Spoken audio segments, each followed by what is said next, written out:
Olá, boa noite, sejam bem-vindos, acadêmicos, à nossa aula de prática civil 3 e 5, tá? Aqui que trata das questões empresariais, das questões de recursos.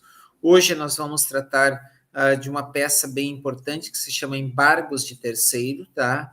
Por que essa peça é importante? É quando, em que situações ela pode ser utilizada? É quando que alguém, né, está tendo seu patrimônio expropriado ou o seu patrimônio está sofrendo algum risco em função de um processo existente e você, né, no caso, não é parte. É em função disso que nós fizemos embargos de terceiro, porque é alguém que não está envolvido diretamente, ou seja, não é parte do processo, mas é um terceiro interessado, né, no processo. Então, eu vou compartilhar aqui a tela para mostrar para vocês qual é o caso que a gente está trabalhando aqui hoje, tá? Então, eu tenho aqui uma situação, né, de que um casal que se conheceu, casou, celebrou o casamento por um determinado regime de bens. Então, esse regime de bens ele é importante porque ele vai apontar se há ou não comunicação de patrimônio, tá? Quando o patrimônio adquirido na constância ou fora, né, de forma antecipada, ou seja, que foi adquirido antes, né, da celebração do casamento. Tem aqui uma situação importante que aconteceu um negócio jurídico, tá? E esse negócio ele foi cumprido apenas por uma parte, ou seja, apenas por Pedro. Alfredo, no caso, não cumpriu com a sua obrigação, tá? Nessa história, Bruno, que é o esposo, no caso de Pauline, assina como fiador, e isso traz uma consequência que a gente passa a ver agora, ou seja, o patrimônio, no caso de Bruno, ele passa a ser comprometido em função daquela fiança, mas pelo que a gente vê aqui na história, Bruno, ele efetivamente não tem patrimônio, tá? Mas quem tem patrimônio é Pauline, a sua esposa, tá? E a penhora recai exatamente sobre o bem de quem? O bem, né, de Pauline, tá? E é por isso que ela precisa entrar no processo, tá, gente? Então, se ela não entrar no processo, vai acontecer a penhora, o leilão, a venda, né, do patrimônio que pertence para ela, tá? Então é importante que vocês vejam que é um bem que vai para a asta pública e que na realidade não pertence no caso, aos envolvidos no negócio, tá? Mas a um terceiro, e daí por isso embargos de terceiro, ou seja, o bem não pertence a quem prestou fiança, tá? E também não pertencia a quem é o devedor, tá? Então, por isso da situação de embargos. Então, aqui vocês vão distribuir o processo para uma das varas cíveis, tá? Ele é distribuído por dependência aos autos da execução, tá?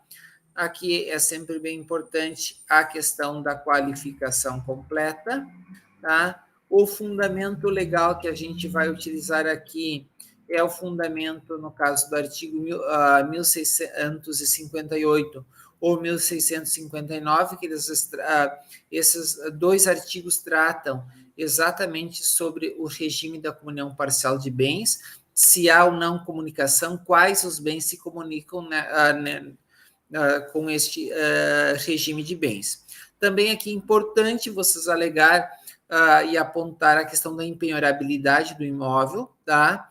Está lá no artigo 1º, até acumulado com o 5º da Lei 8.009 de 90, tá?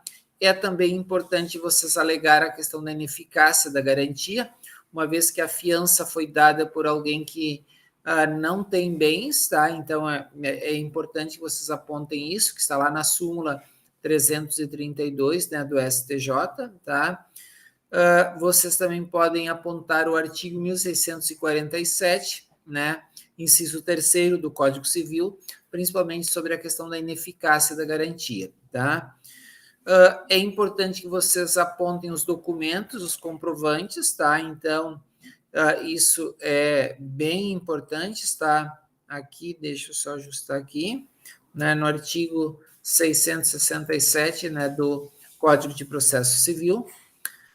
Vocês podem também demonstrar e justificar suficientemente a posse para o pedido liminar, ou seja, dizer que, né, a própria matrícula, quem é que pertence, a quem pertence este bem. E daí depois a gente tem a questão dos pedidos, né? Então, para que não aconteça, no caso, a expropriação do bem imóvel, tendo em vista que a proprietária registral não tem envolvimento, não prestou fiança, tá?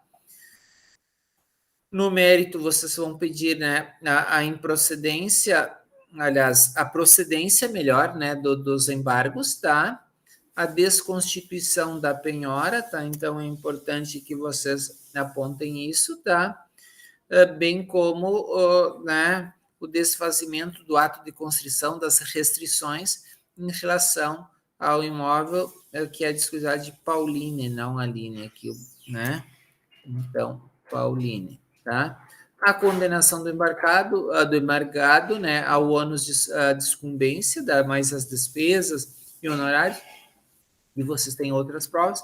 Então, aqui eu aponto, né, todos os passos que vocês, por favor, podem utilizar na peça, tá? Então, isso é bem importante que vocês utilizem aí.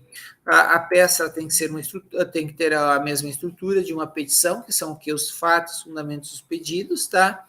E depois vocês precisam, né, fechar a peça. Então, essa é a atividade para esta semana. Desejo, assim, bom trabalho. Caso tenham dúvidas, por favor, me apontar, tá?